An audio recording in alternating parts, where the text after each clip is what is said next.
Kung gusto mong makapag-move in agad, naghahanap ka ng bahay na ready for occupancy, meron tayong mga bahay na pwede niyong pagpilian dito sa subdivision na to. Itong project na to is located sa Sorrento, Barangay Pinagkawitan, Lipa, City. Itong way na to papuntang Lipa, and this way naman ay papuntang Padre Garcia. Nakapasok na ako sa main gate, itutur ko kayo dito sa Sorrento bago ko ipakita sa inyo yung mga available na ready for occupancy unit. So tara, dun yung main gate, yan. Diyan tayo pumasok. Tapos, ito yung kanilang amenity area. Meron siyang pavilion, playground, wala pong swimming pool, alam ko hahanapin nyo yun. Wala po. Pero itong buong block na to is allotted siya for amenity area.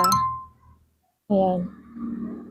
Medyo madilim na nga lang kasi mag-alas sa 1 ng hapon. Kung nakapunta na kayo dito, mapapansin nyo, merong mga iba't ibang design ng bahay. Kasi pwede rin ditong bumili ng lot only. Tapos ikaw yung magko-construct. Actually, because of the location, nag-invest din kami dito ng lot only lang. Ayan. Diyan po. Kasi it's located sa Lipa. Tapos ang next barangay niya ay San Felipe na. And nandun yung Happy Jackie Club. Tapos yung Padre Garcia, umuunlad na rin na lugar. Kaya naghanap kami ng property kung saan pwede mag-invest na palagay namin ay magkakaroon ng magandang returns. So again, from the gate, ito po yung gate. Yan yung gate. Ito yung amenity area. Dito sa area na to, available yung mga ready for occupancy. So this is our first ready for occupancy unit dito sa Sorrento.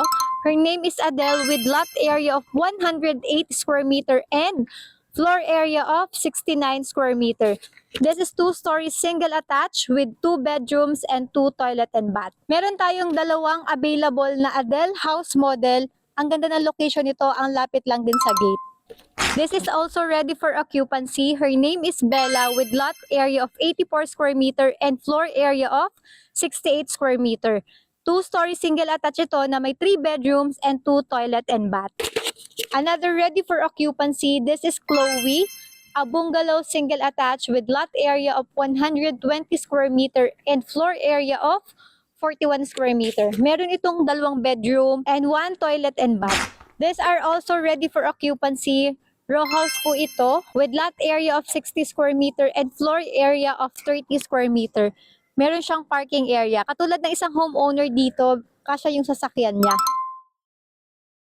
Kung naghahanap ka na ready for occupancy unit, check mo dito sa Sorrento. At para ma-assist kita personally, just send us a message. My name is Broker Arna and I'm a licensed real estate broker based po dito sa Batangas area. Bye!